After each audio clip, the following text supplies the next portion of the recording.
예, 안녕하세요. 한 주간 잘 지내셨는지요? 예, 오늘 5월 17일 주일 예배 함께 드리기 위해서 이렇게 영상을 통해서 예배 드릴 수 있어서 너무 감사합니다. 교회 소식 말씀드리겠습니다. 주일 예배 9시 반에 또 11시 예배 드립니다. 대표 기도 음성으로 녹음해서 보내주시면 토요일까지 함께 기도하는 시간 갖겠습니다. 주일학교도 학생부도 같이 예배 드리고 있습니다. 또 새벽 예배 또 새벽에 5시 반에 유튜브로 또 저녁 기도회 그렇게 하고 있습니다. 기도하면서 그렇게 지금의 어려움들을 잘 이겨나갈 수 있기를 바랍니다. 생명선 성경 공부하지 못하신 분 신청하시면 일정 조정해서 함께 하도록 하겠습니다. 목장 모임 줌으로 계속해서 해 주시고 계신데 잘 또 함께 모일 수 있는 날까지 함께 줌으로 해 주시기 바랍니다. 이제 뭐 조금 있으면 같이 또 모여서 목장 모임 할 수 있는 날이 가까울 것이라고 생각합니다. 삶의 어려움 목자 목녀에게 말씀해 주시고 하시면 같이 기도하고 돕고 섬기도록 하겠습니다. 네, 목회 칼럼 오늘 주보에 안내해 드렸습니다. 목회 칼럼 꼭 한번 읽어보시고 코로나 바이러스 상황에 대한 최영기 목사님의 그 글인데 내용이 참 좋습니다. 가정교회가 또 코로나 바이러스 상황 속에서 어떻게 또 은혜를 나눌 수 있는지 좋은 장점들을 목회 칼럼 이렇게 가정교회 사역원에 올려주셔서 제가 인용하여 올려드렸습니다. 우리 함께 하나님 앞에 예배하며 나가시겠습니다. 우리 찬송 38장 하시면서 예배하시겠습니다. 예수 우리 왕이여.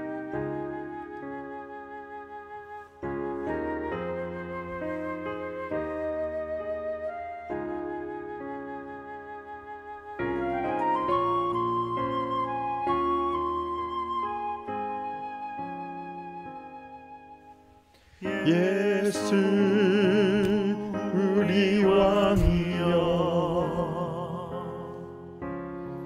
이곳에 오셔서 우리가 함께 드리는 영광을 받아주소서. 우리는 주님의 백성,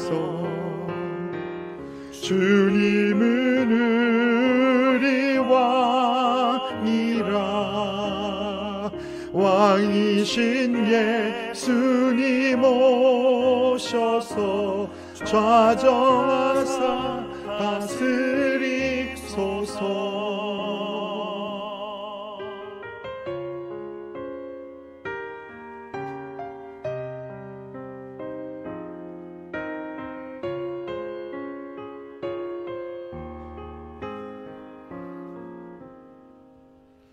예수 우리 왕이여 이곳에 오셔서 우리가 주께 드리는 찬양을 받아주소서. 우리는 주님의 종들, 주님은 우리 주시라. 주 되신 예수님 오셔서 이 찬양을 받아주소서.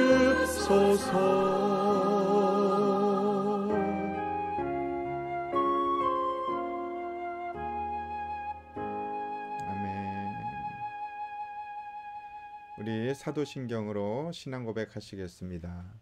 나는 전능하신 아버지 하나님 천지의 창조주를 믿습니다. 나는 그의 유일하신 아들 우리 주 예수 그리스도를 믿습니다. 그는 성령으로 잉태되어 동정녀 마리아에게서 나시고 본디오 빌라도에게 고난을 받아 십자가에 못 박혀 죽으시고 장사된 지 사흘 만에 죽은 자 가운데서 다시 살아나셨으며 하늘에 오르시어 전능하신 아버지 하나님 우편에 앉아 계시다가 거기로부터 살아있는 자와 죽은 자를 심판하러 오십니다. 나는 성령을 믿으며 거룩한 공교회와 성도의 교제와 죄를 용서받는 것과 몸의 부활과 영생을 믿습니다. 아멘. 우리 찬양. 날 구원하신 주 감사, 모든 것 주신 감사. 감사의 은혜를 회복을 위해서 함께 마음으로 찬양하십시다. 하신 주 감사, 모든 것 주신 감사, 지난 추억이 내 감사, 주 내 곁에 계시네. 향기로운 봄철의 감사, 외로운 가을날 감사, 사라진 눈물도 감사, 나의 영혼 병안에 응답하신 기도 감사, 거절하신 것 감사, 헤쳐나온 분한 감사, 모든 것 채우시네. 아픔과 기쁨도 감사, 절망 중 위로 감사, 증량 못할 은혜 감사, 크신 사랑 감사해. 길가에 장미꽃 감사, 장미꽃 가시 감사해. 따스한 가정 비만 주신 것 감사, 기쁨과 슬픔도 감사, 하늘 평안을 감사, 내일의 희망을 감사, 영원토록 응답하신 기도 감사, 응답하신 기도 감사, 거절하신 것 감사, 헤쳐나온 분한 감사, 모든 것 채우시네. 아픔과 기쁨도 감사, 절망 중 위로 감사, 증량 못할 은혜 감사, 크신 사랑 감사, 기쁨도 감사, 아픔과 기쁨도 감사, 절망 중 위로 감사, 증량 못할 은혜 감사, 크신 사랑 감사해.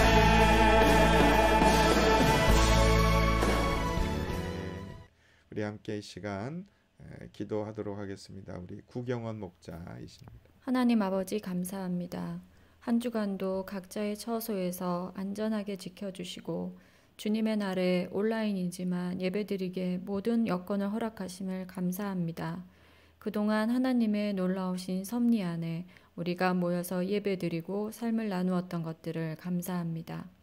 지금은 함께 모여 예배드릴 수 없지만 곧 함께 할 수 있으리라 기대하며 하나님의 시간을 기다립니다. 어려운 시간들 가운데서도 안디옥 장로교회가 교회로서의 사명을 감당할 수 있도록 인도하심을 감사합니다. 모두가 겪어보지 못한 현실에 부딪혔을 때 무엇보다 하나님을 찾게 하시고 우리보다 어려운 이웃들을 위해 기도하며 우리의 물질과 수고를 나눌 수 있게 하심을 감사합니다. 그러한 수고들이 씨앗이 되어 하나님을 알지 못하는 이웃들이 하나님께로 나오는 열매로 맺어질 수 있게 인도하여 주옵소서. 코로나 상황 가운데서도 안디옥 장로교회가 영혼을 구원하여 제자 삼는 교회 되게 하여 주옵시고, 우리의 모든 물질과 기도와 수고가 예수 그리스도의 지상 명령이신 영혼 구원에 모아지게 하시고, 예수 그리스도의 제자됨으로 세상의 빛과 소금의 역할을 할 수 있게 하여 주옵소서.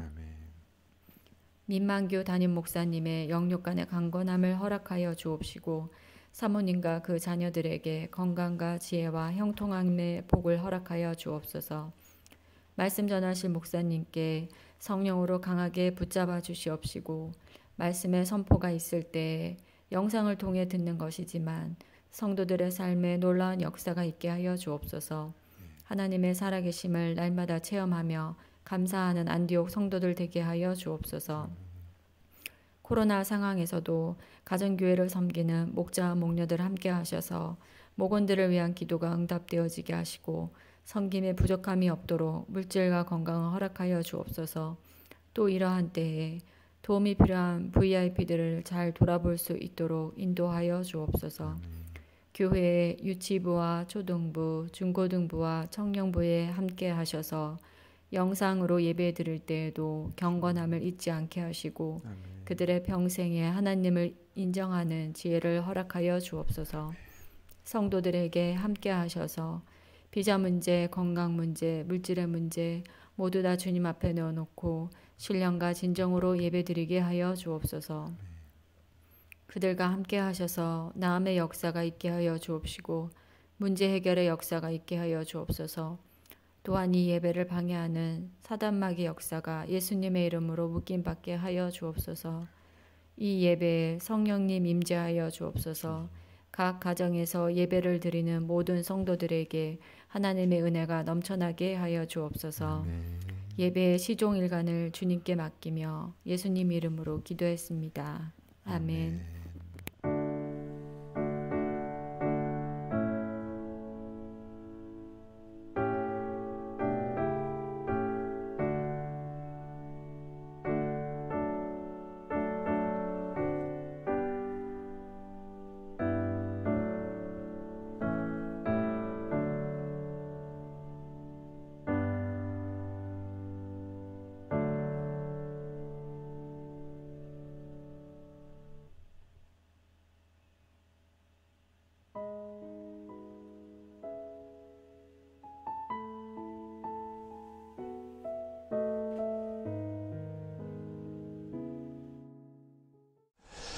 가정교회가 뭔가, 어떤 사람은 가정교회 하면은 가정사역을 중시하는 교회인가 이렇게 생각하기도 하지만, 가정교회라는 의미는 가정에서 모이는 교회란 뜻입니다.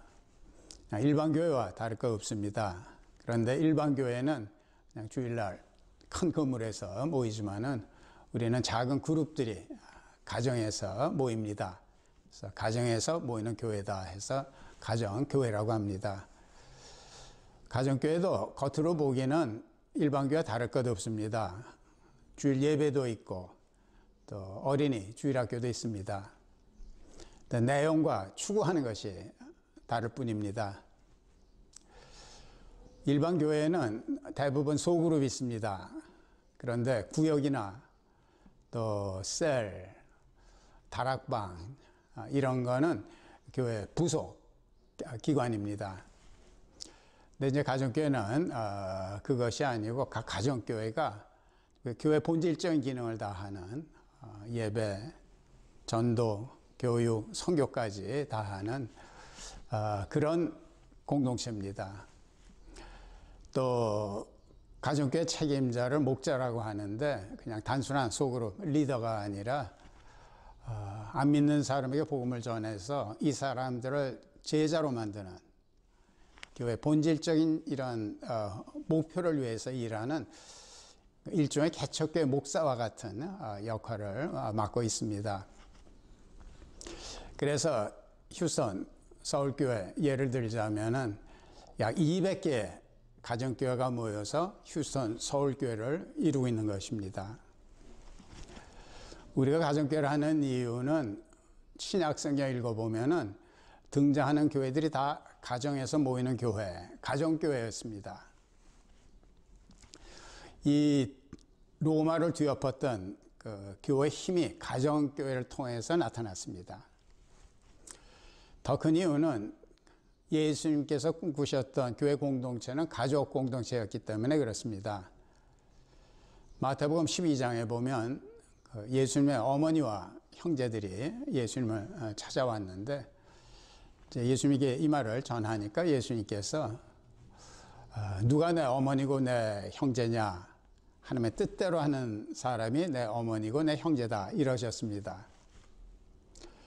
전 처음에 이걸 읽으면서 예수님께서 좀 어머니하고 형제들한테 좀 서운한 게 있나 이런 생각을 했는데 그런 의미가 아니고 예수님이 전달하시고자 하는 의미는 문 앞에 와 있는 어머니와 형제들이 내 어머니 형제가 아니고 하나님의 뜻대로 하는 너희들이다 이런 의미가 아니고 문 앞에 와 계신 어머니 형제들도 내 어머니고 형제지만 하나님의 뜻대로 하는 사람이면 다 내 어머니고 내 형제다.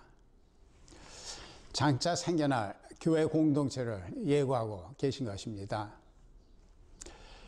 그래서 지구에서 제일 먼저 설립된 예루살렘 교회 사도행전을 보면은 장년이 5천이니까 여성, 어린이까지 합치면 10,000명이 넘는 메가처치인데 집집마다 돌아다니고 또 음식을 같이 먹고 한 이유가 뭔가? 우리가 가족 공동체가 되기 위해서는 가정에서 모여야 되고 같이 먹어야 합니다.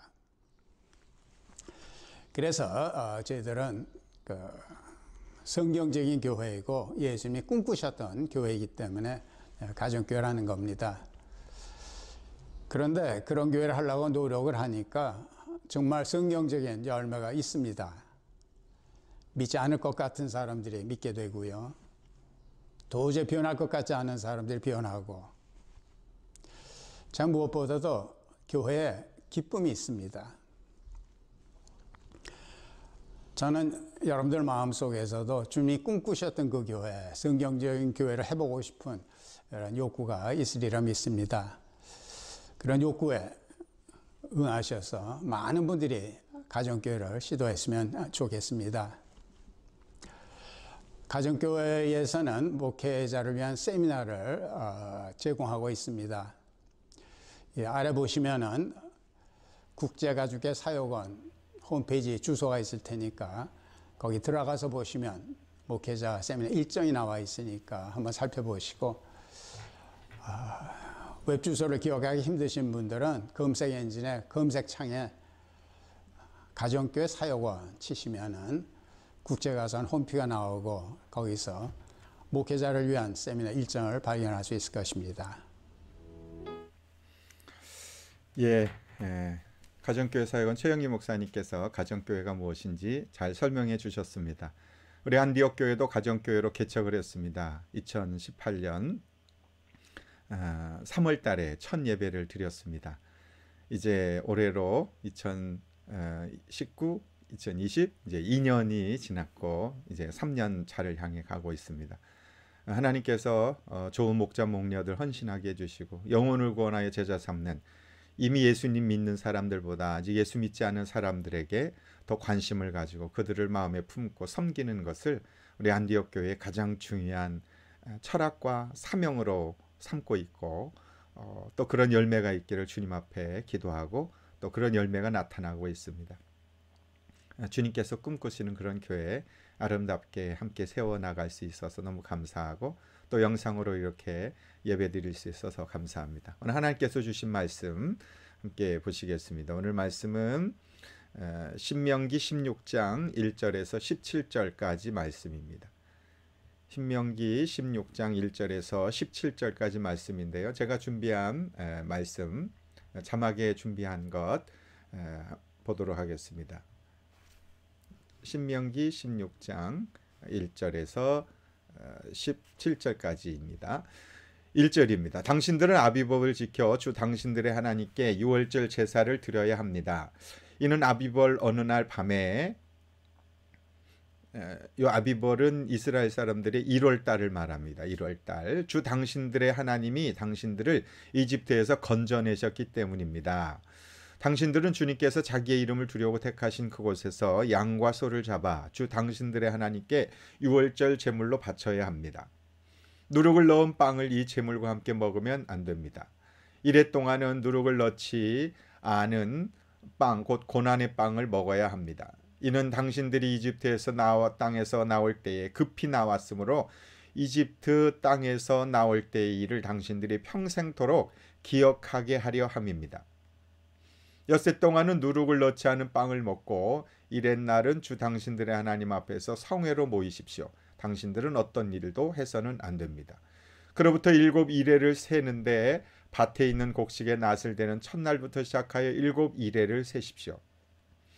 그리고 주 당신들의 하나님이 당신들에게 주신 복을 따라 마음에서 우러나오는 예물을 가지고 와서 주 당신들의 하나님께 77절을 지키십시오.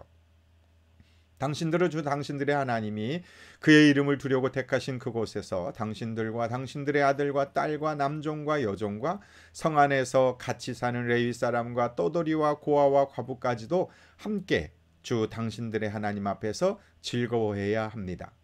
당신들은 이집트에서 종살이 하던 것을 기억하고 이 모든 규례를 어김없이 잘 지키십시오. 당신들은 타작마당과 포도주 틀에서 소출을 거두어 드릴 때에 이래 동안 초막절을 지켜야 합니다. 당신들은 이 절기에 당신들과 당신들의 아들과 딸과 남종과 여종과 성 안에서 같이 사는 레위 사람과 떠돌이와 고아와 과부까지도 함께 즐거워해야 합니다. 당신들은 주 당신들의 하나님이 택하신 곳에서 이래 동안 초막절을 지켜야 합니다. 당신들은 주 당신들의 하나님이 당신들의 모든 소출과 당신들이 손을 댄 모든 일에 복을 주셨기 때문에 즐거워하는 것입니다. 모든 남자는 한 해에 3번 무교절과 77절과 초막절에 주 당신들의 하나님이 택하신 곳으로 가서 주님을 뵈어야 합니다. 그러나 빈손으로 주님을 뵈러 가서는 안 됩니다. 저마다 주 당신들의 하나님으로부터 받은 복에 따라 그 힘대로 예물을 가지고 나아가야 합니다. 아멘. 오늘 신명기 16장 1절에서 17절의 말씀을 통해서 고난을 이기는 능력이라는 제목으로 함께 말씀 나누려고 합니다. 구약 성경과 신약 성경이 있지 않습니까? 구약 성경에는 앞쪽에 있는 5권이 창세기, 출애굽기, 레위기, 민수기, 신명기, 창출, 레민, 신 앞글자만 따서 그렇게 5권을 모세가 기록한 율법서, 그래서 모세 율법 또는 모세 오경 5권이라고 해서 그렇게 부릅니다. 이스라엘 사람들, 유대인들은 모세 오경을 너무너무 소중하게 여깁니다. 특히 그 가운데서 창세기, 출애굽기, 레위기, 민수기, 신명기, 마지막 우리가 함께 말씀을 나누고 있는 신명기는 이제 이스라엘 백성들이 이집트에서 나와서 노예 생활로부터 해방이 되어 광야에서 40년의 고난의 시간을 마치고 하나님이 약속하신 가나안 땅, 풍요로운 하나님의 축복의 땅에, 약속의 땅에 들어가기 직전에 그 지도자 모세가 120세가 되었고 그가 죽기 직전에 죽음이 임박한 상황 속에서 유언과 같은 설교를 출애굽 1.5세대, 2세대 하나님의 율법을 그 신의 산에서 받았더라도 너무 어려웠던 사람들에게 다시 한번 반복하여 하나님께서 이렇게 말씀하셨다. 가나안 땅에 들어가면 가나안에는 많은 우상을 섬기는 이방 민족들이 있는데 그들을 따라 살지 말고 하나님의 선택된 백성으로, 하나님의 언약의 백성으로 하나님이 구원해 주신 그 은혜를 기억하며 말씀을 따라 순종하며 살아가면 하나님이 너희들에게 풍성한 은혜와 복을 내려 주실 것이다. 그러나 그렇지 아니하면 하나님께서 너희들을 징계하실 것이다. 이런 말씀의 내용이 신명기의 말씀의 내용이라고 계속해서 말씀을 함께 나누고 있습니다. 어떤 사람들은 이스라엘 사람들이 살았던 그 구약 시대의 말씀을 신약 시대에 살고 있는 우리가 왜 배워야 할까요? 라는 의구심을 갖기도 합니다. 그러나 구약 시대에 있었던 하나님의 말씀을 듣는 것이 아니고 하나님이 누구신가에 대하여 지금 역사하신 하나님, 구약에 있었던 하나님이 지금도 계시니까, 지금도 말씀하시니까 하나님이 어떤 하나님이신지, 이스라엘 백성에게 나타나셔서 말씀하시고 가르치신 하나님의 뜻이 무엇인지를 분명하게 알기 위해서 우리는 구약성경 신명기 말씀을 배우고 듣고 있는 중입니다. 흔히 우리 주변에 어떤 부모가 자녀들에게 반복하여 하는 이야기를 들으면 보면 그 부모가 어떤 분인지 미루어 짐작할 수 있지 않습니까?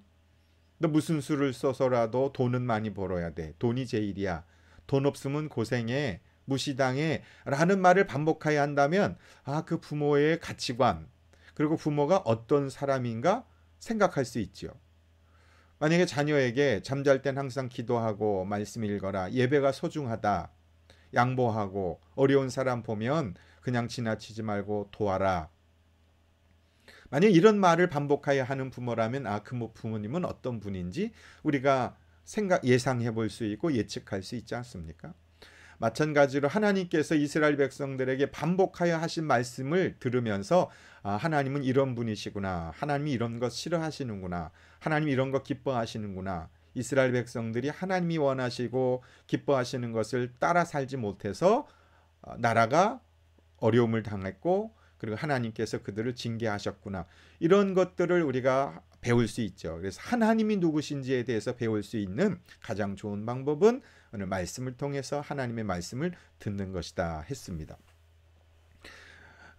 오늘 16장을 통해서 이스라엘 사람들이 대표적으로 지키는 세 개의 명절, 절기를 통해서 고난을 이기는 능력이라는 제목으로 함께 말씀을 좀 나누려고 합니다. 신명기 16장에는 세 가지 명절이 기록되어 있습니다. 1절부터 8절에는 유월절, 첫 번째 절기가 유월절입니다. 유월절은 한문으로 이렇게 씁니다. 넘을유, 건널월. 저도 그냥 읽는 거지 써라고 그러면 쓰지는 못합니다. 6월이 1, 2, 3, 4, 5, 6 그런 6월 아닙니다. 준의 6월이 아니라 넘어갔다. 죽음의 사자가 넘어갔다. 그래서 영어로 패스오버라고 합니다. 이스라엘 백성들이 이집트에 노예를 생활을 했습니다. 노예 생활을 할 때 하나님께서 모세를 보내서 그들을 내보내라. 이집트의 왕 파라오에게 요청합니다. 거절합니다. 하나님께서 모세를 통해서 10가지의 재앙을 이집트에 내리게 합니다. 이 10가지 재앙은 이집트의 다 신들입니다.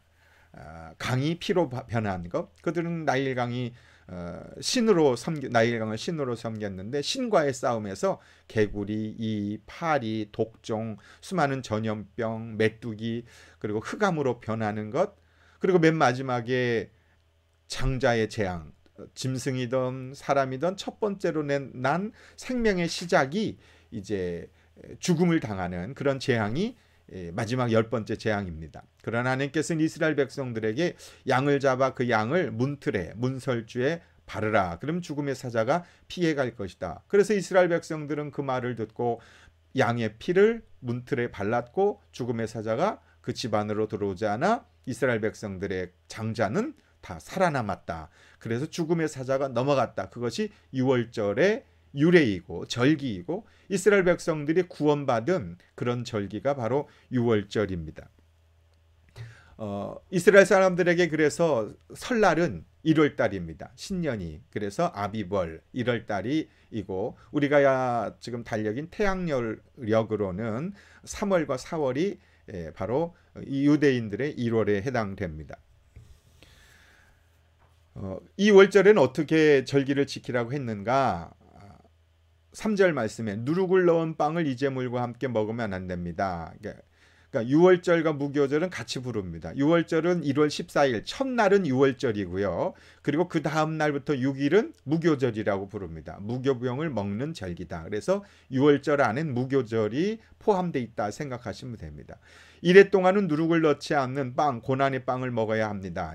그 이유는 당신들이 이집트 땅에서 나올 때에 조상이 급히 나왔으므로 탈출해야 하니까 이집트 땅에서 나올 때 그 일을 당신들이 평생도록 기억하게 하려 함입니다. 예전에 보릿고개라는 게 어른들 이제 6.25 전쟁 끝나고 뭐 그 이전에 힘들고 어려웠을 때 그때 보릿고개라는 말이 있지 않습니까? 너무 가난해서 이제 보리 수확하기 전에 그것을 먼저 먹는 거죠. 배고프니까. 그래서 굶어 죽는 것을 면했었던. 그래서 그런 보리빵, 보리떡 이런 것들을 건강식품으로 최근에 그렇게 또 식당에서 그럼 먹으면서 아 이렇게 고생했었지, 힘들었지, 이런 간접 경험을 함으로 지나온 세월에 대해서 얼마나 감사한 것을 돌아보게 하지 않습니까? 그런 의미입니다. 조상들이 이집트에서 노예 생활하다 하나님의 은혜로 거기서 탈출했다. 그때 이러이러한 상황 속에서 탈출했는데 그 유월절 절기를 지키면서 하나님의 구원의 은혜를 잊어버리지 말라. 그것이 첫 번째 유대인들의 절기 유월절인 것이죠. 두 번째 절기는 칠칠절입니다. 맥추절이라고 말합니다. 밀을 수확하던 첫 밀을 수확하는 것을 감사해서 그것이 나중에는 오순절 7749에서 50일째가 오순절 절기를 나중에 지키는데 7일에를 7일씩 7번을 세는데 밭에 있는 곡식에 낫을 대는 첫날부터 시작하여 7일에를 세십시오. 그래서 칠칠절, 맥추절이라고 말합니다.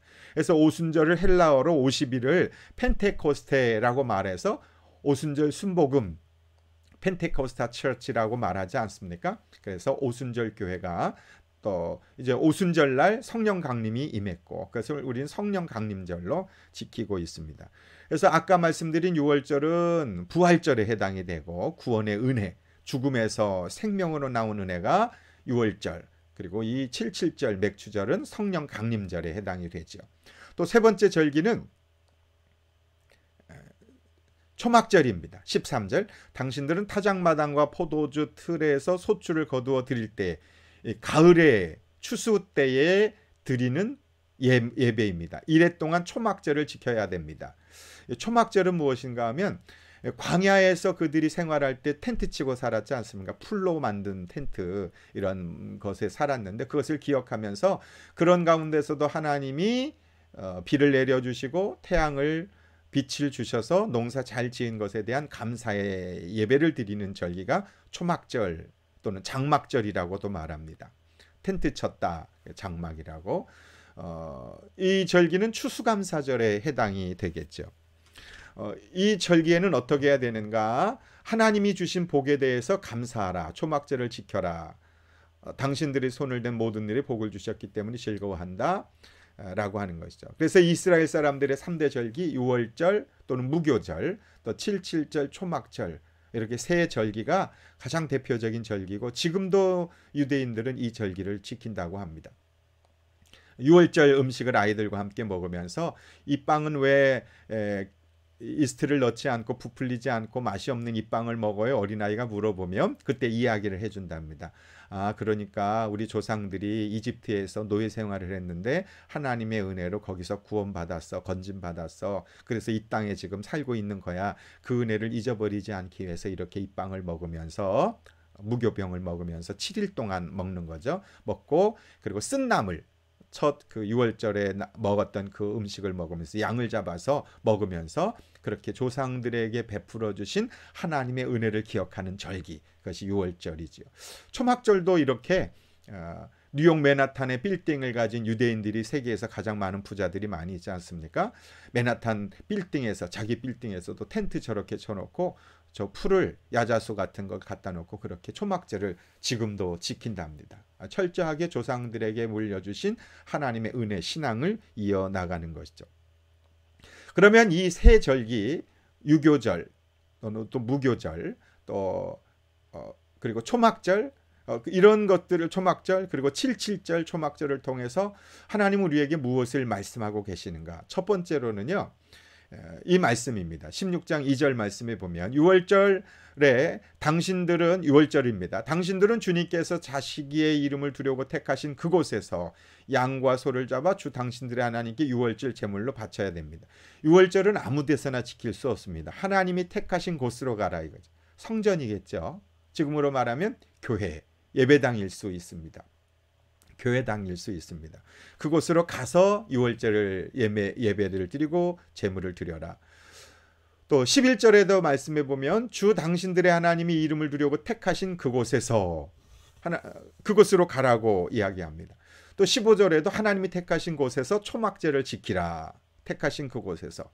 또 16절에도 보면 한 해의 남자들은 3번 무교절, 칠칠절, 초막절 주 당신들의 하나님이 택하신 곳으로 가서 거기에서 하나님께 예배드려라.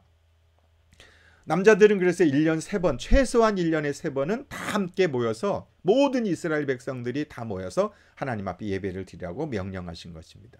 왜 이런 명령을 하신 것인가 하면 이제 가나안 땅에 들어가면 지파별로 땅을 분배해서 다 흩어져서 살게 될 것이거든요.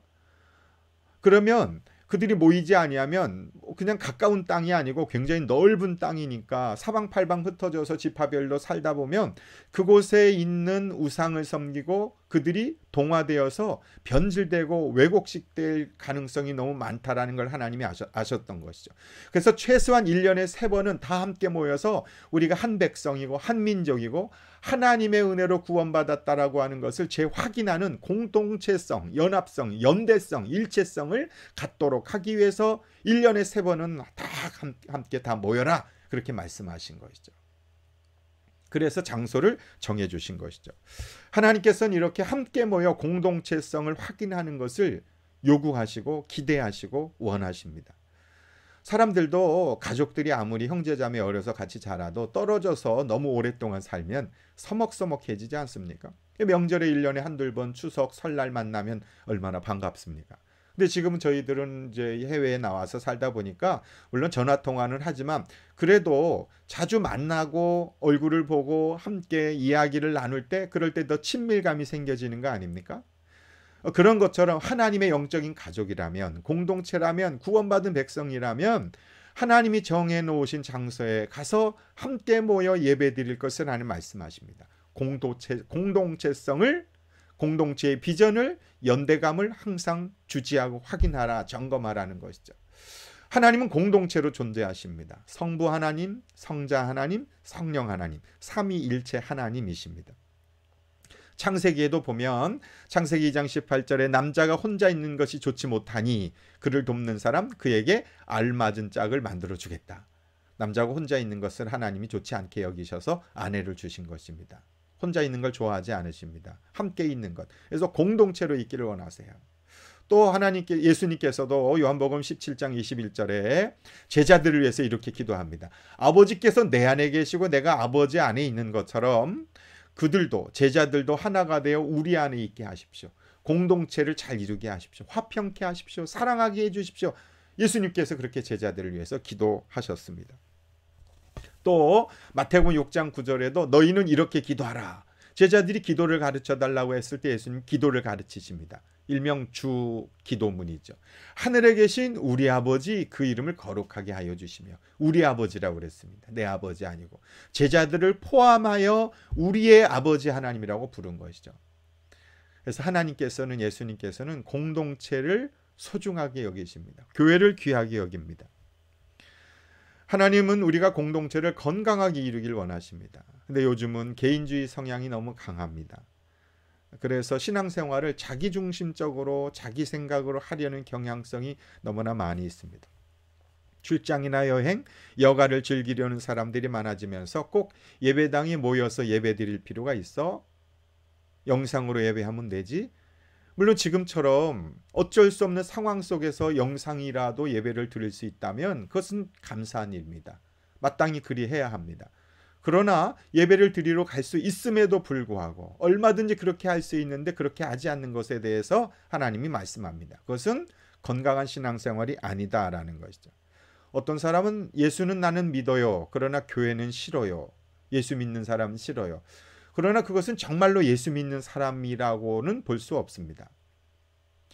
예수님을 주님으로 고백한다면 주님의 말씀을 따라 순종하며 나아가는 것이 주님의 종이라고 고백하는 사람들의 마땅한 삶입니다. 교회는 나가도 등록하지 않고 예배만 드리는 것으로 만족하는 사람도 있고 내가 하나님과 둘이서 하나님과만 관계만 좋으면 되지 교회 다니는 사람들과 꼭 대화를 교제를 할 필요가 있나 이런 사람도 있습니다. 그러나 예수님께서는 우리 교회의 머리가 되시고 예수님이 몸이 되시고 우리는 지체가 되지 않습니까? 우리는 예수님께 붙어 있어야 됩니다. 붙어 있지 아니하면 그 지체가 아닙니다. 팔과 다리가 떨어져 나가 있으면 그게 몸입니까? 그러므로 교회 공동체 속에 목장 안에 반드시 속해 있으셔야 합니다. 평소에는 잘 모르지만 어려움의 상황이 닥쳤을 때 공동체가 얼마나 소중한지 저는 절실하게 깨달았습니다. 누군가 나와 함께 있어준다는 것, 누군가 나를 위해 기도해준다는 것처럼 큰 은혜와 축복이 어디에 있겠습니까? 동물의 왕국이나 그 다큐멘터리 같은 것을 보면 들소들이 나오지 않습니까? 하이에나가 있고 사자가 있고 표범이 있어도 그 들소떼를 건드리지 못합니다. 그 뿔이 강하고 그리고 들소떼가 확 지나가 버리면 사자도 큰 사자도 죽을 수밖에 없습니다. 그런데 하이에나들은 공격하는 특징이 계속 찝적대는 것입니다. 하이에나가. 그래서 그 무리를 흩어버리고 그러다 보면 도망가게 되다 보면 약하고 어린 새끼 그들이 낙오가 되지 않습니까? 또 뭐 잘난 척하고 혼자서 나는 괜찮다. 그리고 따로 떨어져 있는 그 들소가 바로 표적이 되는 것이죠. 여지없이 하이에나가 그 한 마리만 집중적으로 공격해서 먹잇감으로 삼는 것이죠. 들소의 무리 공동체에 있으면 안전합니다. 떨어져 나오면 반드시 잡혀 먹습니다. 영적인 원리도 똑같습니다. 공동체 안에 있으면은요, 그럼 괜찮습니다. 보호받을 수 있습니다. 그러나 공동체에서 떨어져 나오면 떨어져 나오도록 계속해서 악한 마귀는 공격합니다. 불평하게 하고 원망하게 하고 바쁘게 만들고 개인적인 일로 분주하게 만들어서 공동체를 소홀하게 만듭니다. 그러면 반드시 마귀의 공격을 당할 수밖에 없습니다. 사랑하는 여러분, 주님의 교회를 소중하게 여기시고 공동체를 귀하게 여기셔야 됩니다. 목장을 소중하게 여겨야 합니다.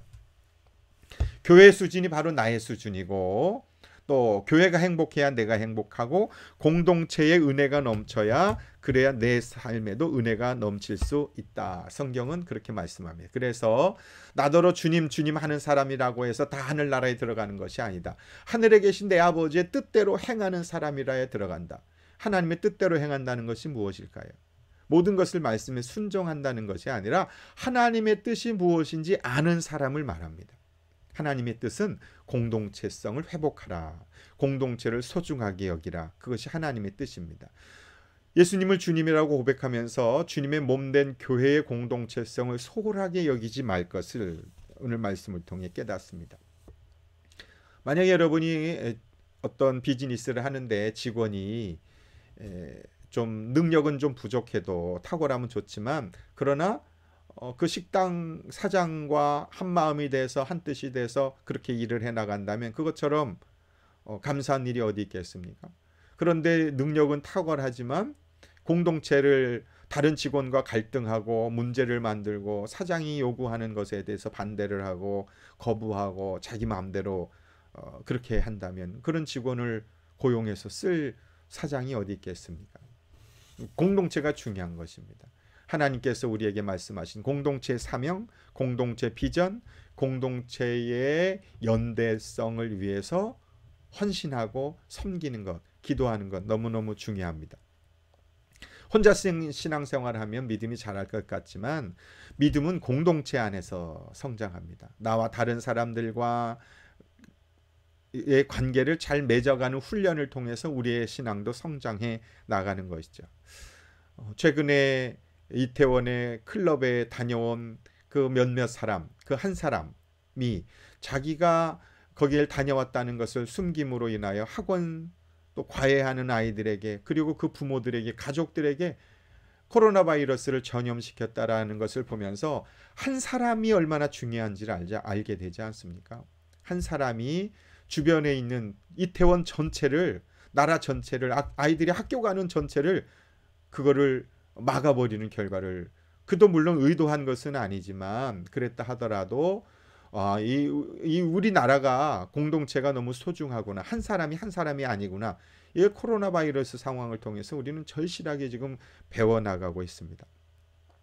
그러므로 내가 속한 공동체의 방향, 비전, 목적 그것을 소중하게 여기고 그것을 향해 함께 나가야 됩니다.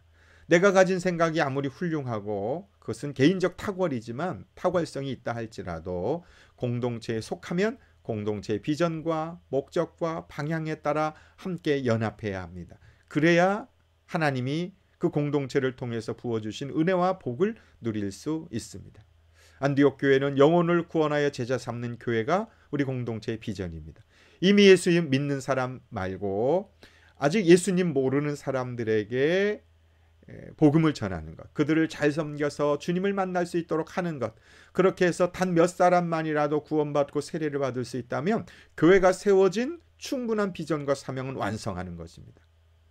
물론 다른 지역에서 신앙생활하다가 오셔서 가정교회 비전에 동의하여 함께 목장에 참석하고 또 공동체 비전에 동의한다면 얼마든지 함께 참여해서 우리는 하나님의 교회를 이루어 나갈 수 있을 것입니다. 첫 번째로 듣게 되는 건 공동체를 소중하게 여겨라. 함께 하나님이 정하신 곳에 모여서 목장을 그리고 예배를 드리라 말씀하십니다. 두 번째 듣게 되는 주님의 음성은 공동체가 함께 즐거워하라는 것입니다. 8절 말씀, 엿새 동안은 누룩을 넣지 않은 빵을 먹고 이렛날은 주 당신들이 하나님 앞에서 성회로 모이십시오. 당신들은 어떤 일도 해서는 안 됩니다. 무교절, 6월절에 7일 동안 지내면서 다른 일을 하지 말라는 것이죠. 이런 말 들으면 좀 부담스럽지 않습니까? 아무 일도 하지 않고 어떻게 살아? 근데 하나님께서 이렇게 말씀하신 것은 하나님 때문이 아니고 우리들 때문에 그렇습니다. 너무 세상의 일에만 너무 사로잡혀서 하나님 잊어버리고 사는 일이 없었으면 좋겠다. 하나님 그런 기대의 마음으로 이렇게 말씀하시는 거죠. 살다 보면 일주일이 훌쩍 지나다 보면 몇 번이나 예배하고 몇 번이나 기도하고 몇 번이나 하나님을 생각해 보셨나요? 그거 쉽지 않지 않습니까? 그래서 시간을 정해놓고 장소를 정해놓고 상황을 만들어 놓고 그 자리로 가야 그래야 모든 것을 내려놓고 하나님께 예배할 수 있고 하나님 말씀을 들을 수 있고 틀린 방향, 잘못된 방향을 바로 잡을 수 있는 것이죠. 하나님께서는 6일 동안 세상을 창조하신 다음에 7째 날을 복 주셔서 그날 안식하라 말씀하십니다. 그 쉼의 날을 통해서 즐거워하라. 그래서 하나님이 우리에게 원하시는 것은 부담이 아닙니다. 주일은 부담이 아니고 짐이 아니고 그것은 우리의 기쁨과 즐거움을 회복시키기 위한 하나님의 기대입니다.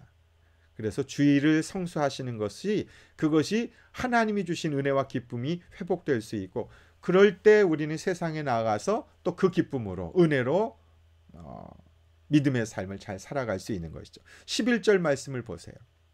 당신들의 하나님이 택하신 곳에 그곳에 가서 주 당신들의 하나님 앞에서 즐거워하십시오.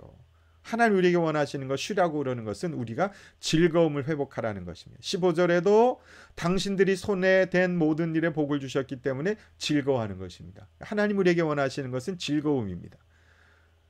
항상 기뻐하십시오. 끊임없이 기도하십시오. 모든 일에 감사하십시오. 이것이 그리스도 예수 안에서 여러분에게 바라신 하나님의 뜻입니다. 데살로니가전서 5장 16절에 보면 우리가 기뻐하는 것, 기도하는 것, 감사하는 것 그것이 하나님이 우리에게 원하시는 뜻입니다. 하나님 우리가 고통 가운데 고생하며 어려운 가운데 있기를 원치 않으십니다. 하나님 우리가 기뻐하며 감사하며 살길 원하십니다. 그러려면 하나님 앞으로 나오라는 것이죠. 수고하고 무거운 짐진 자들아 다 내게로 오라. 내가 너희를 쉬게 하겠다. 짐을 내려주도록 해주겠다. 내가 대신 져주겠다 하는 말씀하십니다. 그 말씀에 순종해서 주님 앞에 나아가 즐거움을 회복할 수 있는 그런 우리 모두 되었으면 좋겠습니다. 하나님 앞에서 기쁨과 즐거움을 회복하고 공동체성을 회복하는 또 하나의 방법은 무엇인가 하면 감사하는 것입니다. 감사. 6월절은 구원받음에 대한 감사, 7.7절은 첫 번째 밀을 수확했음에 대한 감사, 그리고 마지막 초막절은 추수감사절과 같이 가을에 농사를 진 다음에 과일, 곡식 다 수확한 것에 대한 감사입니다. 하나님의 능력과 은혜를 기억하면서 감사할 것을 말씀하고 계십니다. 지금 비록 힘들고 어렵지만 지난 세월 속에 우리에게 베풀어 주신 하나님의 은혜를 기억해 보면 그러면 다시 한번 기쁨이 회복될 수 있습니다. 그래, 그때 내가 이렇게 힘들고 어려웠고 아팠는데 하나님의 은혜로 잘 이겨나갔지. 하나님이 도와주셨지. 기도에 응답해 주셨지. 그런 감사하는 시간을 의지적으로 감사를 찾아내므로 우리는 지금의 어려움과 고난도 넉넉하게 이겨나갈 수 있게 해주실 하나님에 대한 은혜가 회복되는 것이죠. 소망이 다시 한번 회복되는 것이죠. 기쁨은 고사하고 걱정 없이 살기만 하면 좋겠다 그런 생각을 하실 수도 있습니다. 사업은 어렵고 장사도 안 되고 비자 문제가 있고 앞으로 살아갈 일도 막막하고 그런데 정말 우리가 하나님의 자녀이라면 하나님이 이 상태로 그냥 두시지는 않습니다. 반드시 길을 열어주십니다. 우리에게 필요한 것은 그 모든 것은 하나님께 맡기고 우리가 해야 될 일은 하나님의 은혜에 감사하는 것입니다. 그래도 믿음이 안 생기면 시간을 내서 하나님이 베풀어 주신 지나간 삶 속에 은혜들을 한번 적어보시면 좋겠습니다. 기도 응답의 은혜들을 한번 적어보고 하나님이 나에게 도와주신 그 초자연적인 놀라운 능력과 역사들을 한번 좀 의지적으로 적어보면서 감사하는 시간을 한번 가져보시면 좋겠습니다. 그러면 그 하나님이 지금도 나와 함께 하실 것이라는 믿음과 확신이 생기면 지금의 고난도 분명히 확실하게 이겨나갈 수 있습니다. 하나님이 우리의 삶에 수많은 기적과 은혜를 베풀어 주셨음에도 불구하고 조그마한 어려움만 있어도 하나님 정말 계신 겁니까? 왜 하나님 기도 응답해 주시지 않으십니까? 이렇게 원망과 불평으로 우리의 삶이 무너지기가 쉽습니다. 그래서 이스라엘 백성들에게 하나님께서는 최소한 1년에 3번은 유월절 그리고 7.7절 초막절 이 3번은 하나님 앞에 나와 하나님이 베풀어 주신 은혜를 기억하는 시간을 가지라. 즐거워해라. 의지적으로. 그럴 때 기쁨이 회복되고 하나님의 은혜가 회복되고 믿음이 생겨서 모든 어려움들을 다시 이겨나갈 수 있는 힘과 원동력이 거기에 있다. 그래서 이스라엘 백성들에게 절기를 주신 것이죠. 우리에게도 마찬가지입니다. 그래서 우리가 첫 예배를 드리는 날 이제 모든 코로나 바이러스가 멈추어지고 이제 공동체 예배를 드려도 된다. 그런 정부의 방침이 발표가 되면 그럴 때 한 20가지 정도 한번 미리 기억하고 계시다가 한번 감사를 좀 적어서 그날은 다 같이 모여서 예배 드리고 그리고 감사 나눔을 한번 좀 해보면 좋을 것 같아요. 목장별로 아니면 또 다른 사람들과 함께 모여서 지나간 코로나 바이러스 2-3개월 동안 어려움과 고난이 있었지만 그 가운데서도 하나님이 나에게 이런 기적과 은혜를 베풀어 주셨어요. 그런 걸 서로 나누면 잊어버리고 있었던 나에게도 이런 은혜가 있었지. 맞아, 저런 것도 감사할 수 있네. 그러면서 감사가 회복되고 은혜가 회복되면 그런 삶에 하나님께서 더 풍성함으로 채워주시지 않겠습니까? 감사한다는 것은 무엇이냐 하면 나에게 주신 것을 인정하는 것입니다. 하나님 베풀어 주신 것을 찾아내는 것입니다. 발견하는 것입니다. 저는 이번에 청년들 도시락 섬기면서 참 많은 것을 깨달았습니다. 교회가 무엇을 해야 하는지를 깨달았어요. 빛과 소금의 역할을 감당해야 한다고 말은 하지만 세상을 섬기라고 말을 하지만 구체적으로 내가 무엇을 해야 되는지에 대한 방향성이 없었는데 이번에 용기를 내서 한번 시도를 해봤는데 이것을 통해서 하나님이 참 많은 것을 가르쳐 주셨습니다. 또 하나 배운 것이 있다면 감사를 가르쳐야 되겠구나. 아이들에게, 청년들에게, 자녀들에게 감사를 가르치는 것이 얼마나 중요한가 그것을 절실하게 깨달았습니다. 지난주인가요? 한 자매가 마더스데이라고 그러면서 초콜릿을 이제 도시락을 전달해 줬더니 초콜릿을 이렇게 주는 거예요. 마더스데이라고 준 거예요. 저를 준 건 아닙니다. 저 초콜릿 별로 먹으면 안 됩니다. 그런데요, 너무 기특한 거예요. 이 친구는 감사를 아는구나. 잘 되겠다. 그러면서 마음에 축복의 마음이 생겨서 함께 기도해 줬습니다. 감사할 줄 아는 사람이 너무 기특합니다. 하물며 초콜릿 하나도 그런다면 감사는 표현이니까 하나님께 우리가 감사한다면 하나님은 또 얼마나 기뻐하시고 좋아하시겠습니까? 빌립보서 4장 6절 7절에 아무것도 염려하지 말고 모든 일에 오직 기도와 간구로 하고 여러분이 바라는 것을 감사한 마음으로 하나님 앞에 아뢰십시오. 지나간 삶 속에서 베푸신 놀라운 기적과 은혜들을 감사하며 아뢰면 감사하는 사람들에게 사람의 헤아림을 뛰어넘는 초자연적인 하나님의 평화가 마음과 생각을 그리스도 예수 안에서 지켜주실 것이다라는 거죠. 감사하는 사람에게 평화가 있습니다. 감사하는 사람들에게 마음의 기쁨이 있습니다. 그런 사람을 하나님이 지켜주십니다. 감사 없이 기도하면 응답이 없는 것이죠. 그래서 자꾸 원망하고 불평하면서 기도할 일이 아니라 주신 은혜에 감사하면서 하나님 앞에 기도를 하면 하나님께서 더 풍성하게 채워주십니다. 감사를 모르는 사람을 돕는 일은 힘듭니다. 지치게 만듭니다. 아이들에게 감사를 가르치는 것이 얼마나 소중합니까? 그래서 감사가 없으면 스스로 축복의 문을 닫아버리고 마는 것이죠. 뼈대 있는 가문은 그래서 감사를 가르친다라는 거 아닙니까? 그래서 미국의 최고의 재벌들도요, 자녀들에게 감사를 가르치기 위해서 가난한 삶을 경험시키지 않습니까? 그래서 작은 것에 감사할 수 있어야 큰 것을 운영할 수 있기 때문에 그렇습니다. 사랑하는 여러분, 우리가 먼저 감사를 회복하고 자녀들이 감사를 가르쳤으면 좋겠습니다. 10명이 문둥병자가 예수님께 고침받았습니다. 근데 돌아온 사람은 1명입니다. 예수님 말씀하십니다. 10명이 질병에서 고침받았는데 나머지 9명은 어디에 갔느냐. 감사하는 게 쉬운 일이 아니다라는 것을 말씀합니다. 감사하며 돌아온 그 사람에게 예수님께서는 너의 죄가 사함받았다 축복해 주셨습니다. 감사하면 죄가 용서함 받게 됩니다. 육체적 질병, 삶의 문제의 해결뿐만 아니라 내 영혼의 기쁨이 회복되는 것이 감사의 능력입니다. 디모데후서 3장 1절에 보면은요, 말세가 되면 사람들은 자기를 사랑하고 돈을 사랑하고 뽐내며 교만하며 하나님을 모독하며 부모에게 순종하지 아니하고 감사할 줄 모른다. 그렇게 성경은 기록하고 있습니다. 하나님이 주신 것에 대해서 감사하고 즐거워하는 그런 삶, 그것이 하나님 우리에게 주신 말씀입니다. 누구하고 감사하며 즐거워해야 되는가? 11절에 보면 레위 사람 떠돌이 고아 과부와 함께 즐거워하십시오. 어려운 사람과 함께 즐거워하라는 것이죠. 또 14절에도 계속해서 어려운 사람들과 함께 즐거워하십시오. 15절에도 복을 주셨기 때문에 즐거워하는 것입니다. 17절에도 받은 복에 따라서 힘대로 예물을 가지고 나아가서 나누며 감사라는 것이죠.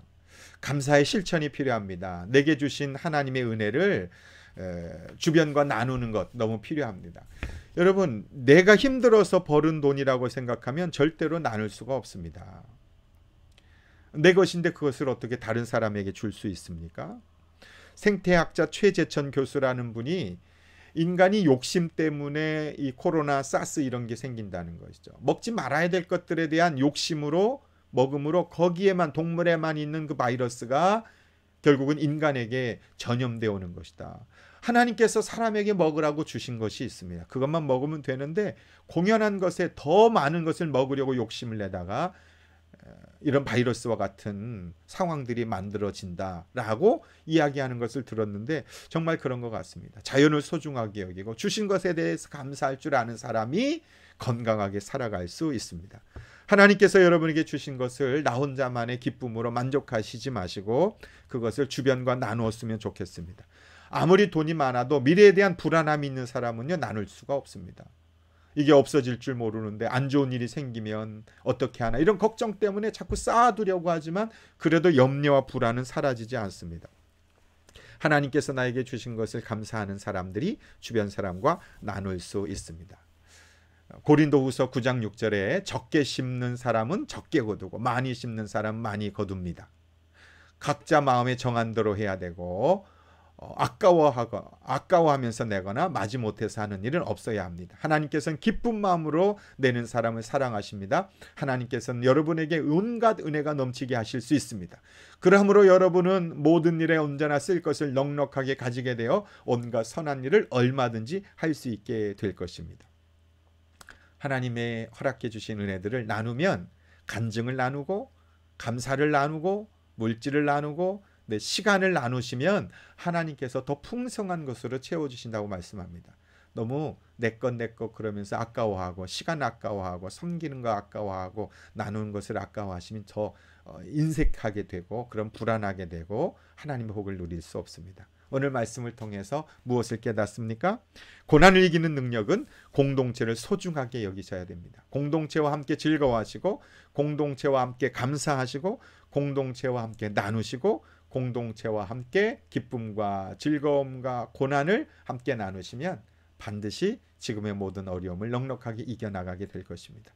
목장을 사모하십시오.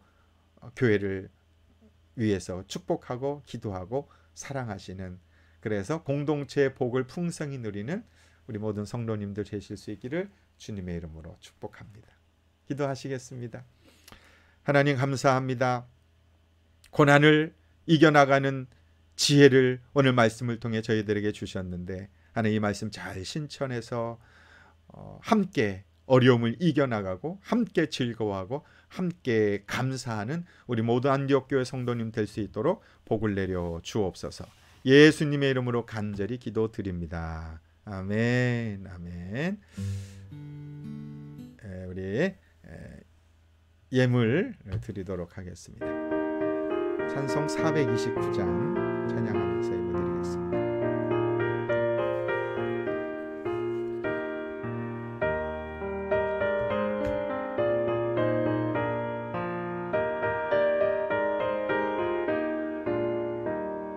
세상 모든 풍파 너를 흔들어 약한 마음 낙심하게 될 때에 주에게 주신 주의 복을 세어라. 주의 크신 복을 내가 알리라. 받은 복을 세워보아라. 크신 복을 내가 알리라. 받은 복을 세어보아라. 주의 크신 복을 내가 알리라. 세상 근심 걱정 너를 누르고 십자가를 등에 지고 나갈 때 주가 내게 주신 복을 세어라. 두려움 없이 항상 찬송하리라. 받은 복을 세어보아라. 크신 복을 내가 알리라. 받은 복을 세어보아라. 주의 크신 복을 내가 알리라.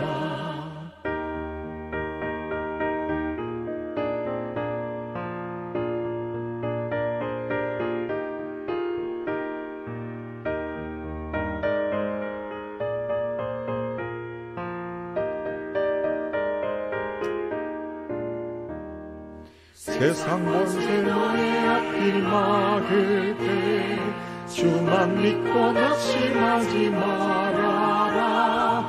전사들이 너를 보호하리니 염려 없이 앞만 보고 나가라. 받은 복을 세어보아라. 크신 복을 내가 알리라. 받은 복을 세어보아라. 주의 크신 복을 내가 알리라.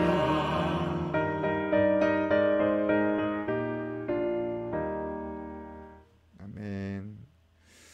지금은 우리 주 예수 그리스도의 은혜와 하나님의 크신 사랑과 성령님의 역사하심이 하나님이 주신 복을 감사하며 고난의 때를 이겨나가길 원하시는 우리 모든 성도님들에게 지금부터 영원토록 함께 하시기를 간절히 축원하옵나이다. 아멘.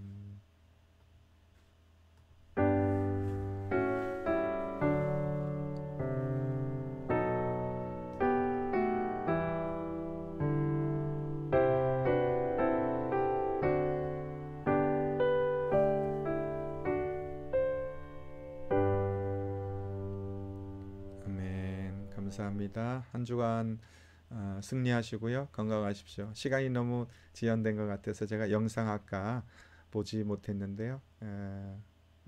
예배는 다 마쳤고요. 한 청년의 간증입니다.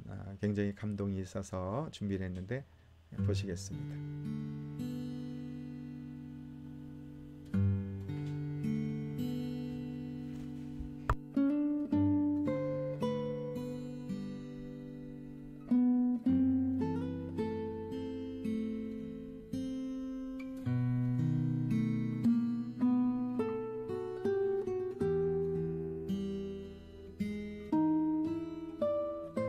제가 태어나고 100일쯤 어머니 아버지가 이혼하시고 저는 고모 댁에서 자랐어요.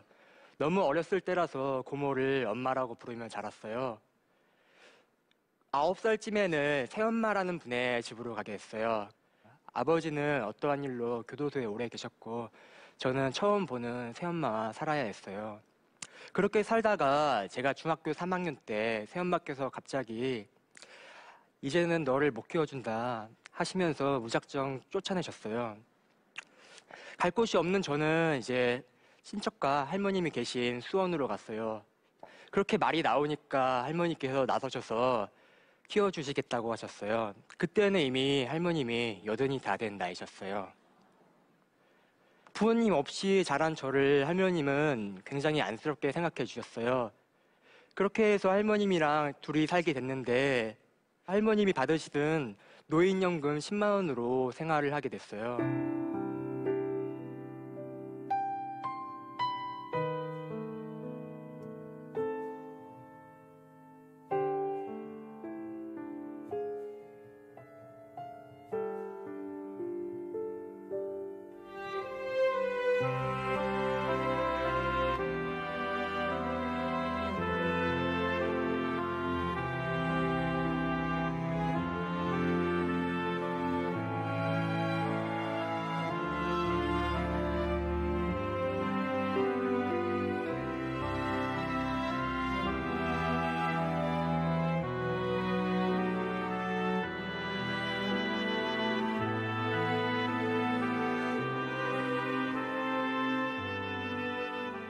그래서 수술을 해야 된대서 입원을 해서 수술을 했어요. 간호사분께 여쭤보니까 수술비가 200만 원이 나올 거란 거예요. 저는 당시 수중에 50만 원밖에 없었어요. 아무도 찾아오지 않는 병실에 누워서 생각을 하니까 정말 절로 눈물이 나더라고요. 제가 이제 이렇게 일하다가 더 다쳐서 크게 다치면 할머니께 오히려 짐이 되지 않을까라는 생각이 들더라고요.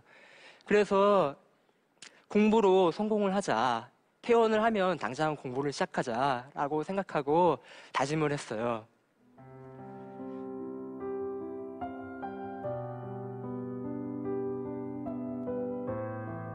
그런데 저는 오히려 감사하게 생각해요. 만약에 또 할머니께서 잘 사셨더라면 오히려 저는 삐뚤어졌을지도 몰라요. 친구들이랑 어울러 다니면서 할머니를 속삭여줄 수도 있어요. 하지만 먹고 살기가 너무 힘드니까 죽기 살기로 열심히 살았던 것 같아요.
아멘. 이번 한 주도 감사하면서 승리하실 수 있길 바랍니다. 행복하십시오. 축복합니다.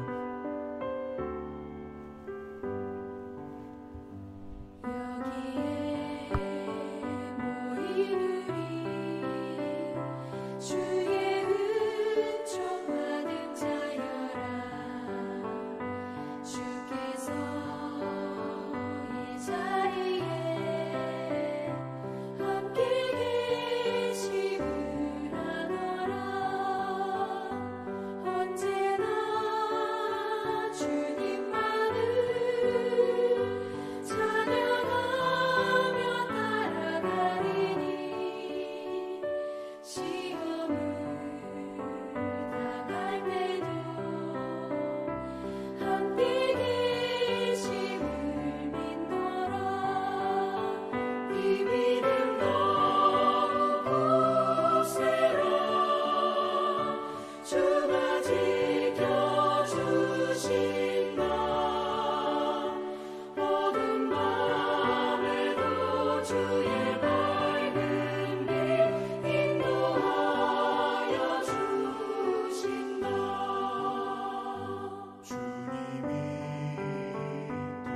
하시니 헤아리기 어렵더라도 언제나 주 뜻 안에 내가 있음을 아노라. 사랑과 말씀들이 나를 더욱 새롭게 하니 때로는 넘어져도 죄 웃음이